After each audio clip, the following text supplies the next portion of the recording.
আল্লাহ পাক তার প্রতি রহম করুন যে আমার এই কথাগুলোকে অন্যের কাছে পৌঁছে দিবে।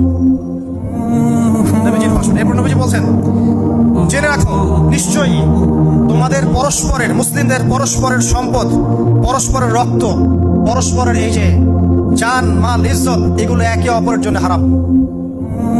মুসলিমদের পরস্পরের রক্ত, পরস্পরের ইজ্জত সম্মান একে অপরের জন্য হারাম, এর হানি করা একে অপরের জন্য হারাম। ঠিক যেমন আজকের এই দিন হারাম, এই শহর হারাম, এই মাসও হারাম। নবী করিম সাল্লাল্লাহু আলাইহি ওয়াসাল্লাম বলছিলেন, জেনে রাখো তিনটা বিষয়ে যেন তোমাদের অন্তর কখনো খেয়ানত না করে। তিনটা বিষয়ে তোমাদের অন্তর যেন কখনো খেয়ানত না করে।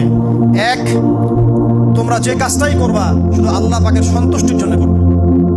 তোমরা যে কাজই করবে শুধু আল্লাহর সন্তুষ্টির জন্য করবে। তোমাদের শাসক বর্গের কল্যাণ কামনা করবে। তোমাদের শাসক বর্গের কল্যাণ কামনা করবে। 3 নাম্বার, মুসলিমদের জামাতকে আঁকড়ে ধরে রাখবে। মুসলিমদের ইউনাইটেড কমিউনিটিকে আঁকড়ে ধরে থাকবে। এই তিনটা বিষয় পালনের ক্ষেত্রে তোমাদের অন্তর যেন খেয়ানত না করে।